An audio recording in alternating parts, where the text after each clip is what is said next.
বাস্তবে এসে যেটি দেখলাম আসলে আমি তো শিহরিত। যে দাড়ি পুরুষের মুখে শোভা পায় সেই দাড়ি একজন নারীর মুখে আসলে কি সত্যি?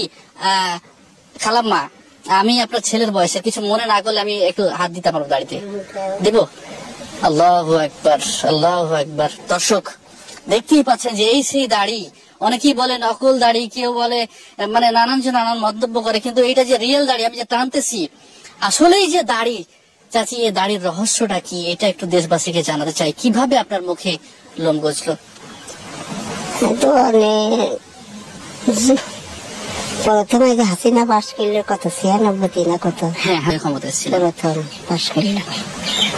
ওই দিন আমি আমার টিউমার ছিল, অপারেশন হলাম। একটু জোরে বলবেন। তার কয়েকদিন পরে, কয় মাস পরে একদিন রাত্রি স্বপ্ন দেখতেছি। এক দরবেশ বাবা কাছে, মা তোমার আজকে মুখে নোট রাখবে, তুমি কাউকে দেখাবা না, কারোর হাতে খাবা না, তুমি পানি টুকে দিবা, মানুষের উপকার করবা, হবে এটাই। আমি না রে বাবু, আমার ছেলে মেয়ে নেই, আমি বোনির বাড়ি থাকি, ঢাকায় ছেলে মেয়ে থাকে, বোনির ছেলে মেয়ে তাদের বাড়ি আমি থাকি। আমি ঢাকায় ছেলে তখন 10 টাকা ভাড়া, ঢাকায় ফিরাই ছেলে যেতাম। তা তোমার কিডা বাজার করবে, কিডা খাবে, এক জায়গায় বসবে। বোনির বাড়ি গোয়ালপাড়ায় আছে, তাই আম গাছের গুঁড়া আছে, দেখা দিলে যে এই জায়গাটা শুধু ভালো আছে, পা তুমি এই জায়গাটা বসে থাকবে, তোমার আল্লাহ তরফ থেকে খাবার টাবার টাকা পয়সা সব চলে আসবে, তুমি কারোর হাতে খালে তোমার হাত নষ্ট হয়ে যাবে। আমি না রে বাবা, আমি পারবো না। আমি এখন অনেক সময় বেটার সত্যি করলাম, পরে আর দেখে দেখেছি গায়ে বেশি চলে গেছে।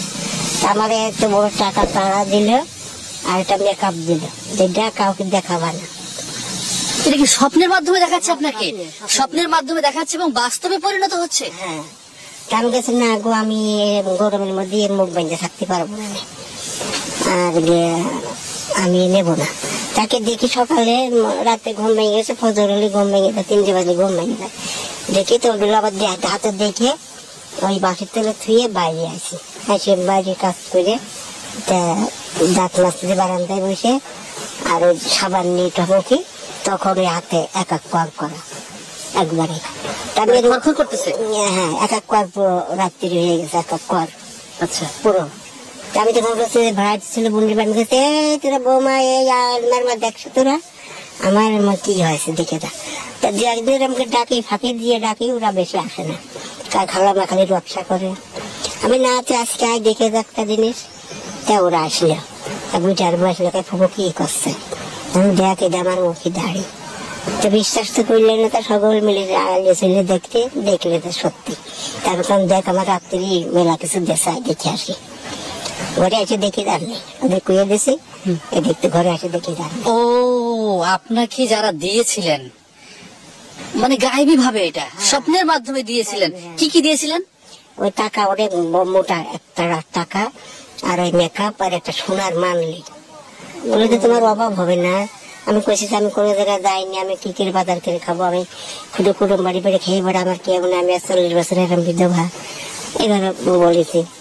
আল্লাহু আকবার, আল্লাহু আকবার। দেখেন দর্শক, মানে এটা যদিও একটা গল্প কাহিনীর মতো হচ্ছে, বিশ্বাস করতে পারছি না, কিন্তু আপনি যেটা বলতেছেন, কিন্তু বাস্তবে তো আপনার মুখে দাঁড়িয়ে আমরা দেখতে পাচ্ছি।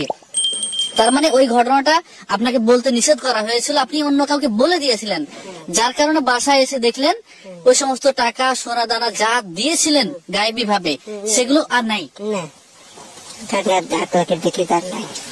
এরপর কি হলো?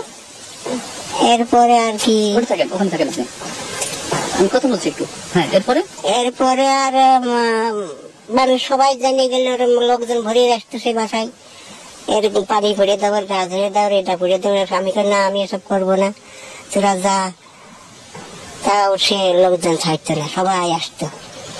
আর সেইভাবে থাকতে ওই গোয়ালপাড়ায় ওইখানে অনেকদিন ছিলাম, বেশি বাইরে যেতাম না, বেশি করতাম না লোকজনের মধ্যে, তখন আর বেশি যেতাম না। গোয়ালপাড়ায় ধরো বেশি ওইখানে আছি। তারপরে এই জামাই, বোনের জামাই বাড়ি প্রভুহাটি, এখানে আছে মনে হয় 12 বছর পড়েছে, 12 বছর পড়েছে। এখানে আছেন? এখানে আছে। ওই বোনের মেয়ে বলে ওই ভিতরে, ওইখানে ছিলাম। এইখানে আছে 3 বছর, এই ফার্ম করেছে, এই ফার্মে আছে 3 বছর। মানে এই ফার্মে আপনি 3 বছর যাবত কাজ করছেন, মুরগিগুলোকে দেখাশোনা করছেন, এর বিনিময়ে যে টাকাটা পাচ্ছেন সেই টাকা দিয়ে আপনার সংসার চলছে, তাই তো? হ্যাঁ, এটা ওষুধ পানি, ডায়াবেটিস হয়ে গেছে, শরীর ভালো না, আচ্ছা, ওষুধ পানি খাই। আর বুড়ির মেয়ে বাড়িতে ভাত নিয়ে এসে খাতাম, মাঝে মাঝে আবার যাইনি, এখানে রান্না করে খাই, এইভাবে টুকটাক করি। এভাবে আপনার সংসারটা চলছে। আপনি বয়স এখন দাঁত চুল পেকে গেছে, দাঁত পড়িয়ে গেছে, বুড়ো হয়ে গেছে, বয়স হয়ে গেছে, বিরাট 70 বছর পড়েছে। আপনার বয়স কত এখন? 70 70 বছর। তাও তো আর কাজ কাম করতে পারি না, তাও এখন টুকটাক করে করতেছি। জীবিকার তাগিদে করতে হচ্ছে। একজন করলে যে আর 2 বছর আগের তো পিছনে লেগেছে এক সাংবাদিক, হ্যাঁ। আমি কি না এগুলো করবো না, অনেক সংবাদ লোক পাঠাইছে, আমি কি না ওসব টিভিতে যাবোই না, তো বাদ দে, তোরা আত্মীয় স্বজন এখন ভাত দিলে দেবে না দিলে আমার দরকার নেই, এটা বলেছি। পরে 2 বছর ধরে লাগিয়ে লেগে কিভাবে এইখানে আসে উঠেছে এই 30 বছর পোয়ারিরা। এটা চলতেই আছে। এখন এই আসিয়ে দেশে আজ 1 বছর ধরে তো কি অবস্থা হচ্ছে, মানুষ আসিয়ে যাচ্ছে একভাবে, দিনের মধ্যে 10 জন 12 জন করে কিনে। তো এই যে মুরগির আমিটা এটি খুব রাগারাগি মারামারি করেছে, খেলা দিয়েছে, পরে পিঠারা এসে ছবিকে নিয়ে গেছে। এখন কম, এখন কম আছে। এখন সবাই খেলাম আমরা আসতে চেষ্টা করি না, এখানে মারামারি হবে না, তোমরা আসে না, কয়টা বাড়ি করে দিবে না, টাকা দিবে না, ওই 1 টাকা কেউ দিই নেই, কেউ দিচ্ছে না। না কেউ দিই নেই। ওই এক সাংবাদিক জন্য দেব না, পাই মাই জোড়া ধরে সে 1000 টাকা দিয়ে গেছিল, আর এক সাংবাদিক দিয়েছিল 500 টাকা, এইটা আসলে টাকা পয়সা কেউ দিইনি, কোন সাহায্য না। আমি কেন, আমি আমার কেউ নেই, ছেলে মেয়ে নেই, স্বামী নেই, জায়গা জমি নেই, যদি আমার সরকার একটু যতদিন বাঁচি যদি একটু থাকার রাস্তা দিত, আর কিছু অল্প কিছু সাহায্য দিলে, আমার আত্মীয় স্বজন যা দেয় আর সে যদি কিছু দিত, তাহলে আমার দিনে ভাত চলে যাবে। আপনার কি কোনো জায়গা জমি আছে? কিছুই নাই, কিছুই পরে বাড়ি বাড়ি থাকি, স্বামীর বাড়িতে থাকলাম না, সেখানে জায়গা জমি তার নেই, সে মারা গেল, একটা ছেলে হলো, সেও মারা গেল। এখন আমি এই বোনের বাড়ি, এই বোনের জামাই বাড়ি, এই টুকটুক করে। আপনার স্বামীও মারা গেছে? হ্যাঁ, ছেলে হয়েছিল সেটা মারা গেছে? হ্যাঁ, সেটাও মারা গেছে। দর্শক আসলে দেখছিলেন যে আল্লাহর নিয়ামত, আল্লাহ চাইলে আজ যে আসলে কি না করতে পারেন সেটি তার প্রমাণ। কিন্তু তিনি আসলে অভাবী মানুষ, দুস্থ মানুষ, এই বয়সও 70 বছর বয়স তার। এখন তো আগে ঘরে বসে খাতা ফেলাই করেছি, এখন করি, তো খাতা ফেলাই করে খাতাম, গোপন গোপন ঘরেই থাকতাম, বাইরে যেতাম না। এইখানে জামাই বাড়ি আসে, এখন সবাই জেনে গেছে, সবাই আসে, সবাই আবার এই সাংবাদিকরা নিয়ে আরো বেশি সমস্যা হয়। হ্যাঁ, এখন আপনি সারা দেশে এটা জাগরণ হয়ে গেছে। কিন্তু এখন আগে কাঁথা সেলাই করে মানে রোজগার করতেন, এখন সেটিও হচ্ছে না আর, তাই না? সেটিও এখন সেই পথটাও বন্ধ হয়ে গেছে, চোখে দেখতে পাচ্ছেন না। দর্শক, আমাদের এই ভিডিওর মাধ্যমে আপনাদের জানাতে চাই, আপনারা যারা সহৃদয়বান ব্যক্তিত্ব রয়েছেন দেশ এবং দেশের বাইরে থেকে, আমি আপনাদের প্রতি আকুল আবেদন জানাচ্ছি আমার মাধ্যমে, এই মাকে যদি আপনারা কেউ সাহায্য পাঠাতে চান, মায়ের একটি বাড়ির প্রয়োজন, বিশেষভাবে মাননীয় প্রধানমন্ত্রী জননেত্রী শেখ হাসিনার দৃষ্টিগোচর যাতে হয়, সেই ভিডিওটি আপনারা শেয়ার করে দেবেন।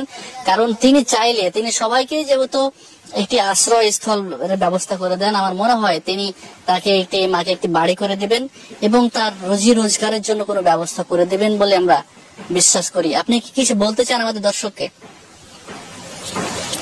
এখন বলার তো অনেক কিছু আছে, বলেছি তো কতই, তার কিছুই করিনি, পাওয়া যাচ্ছে না।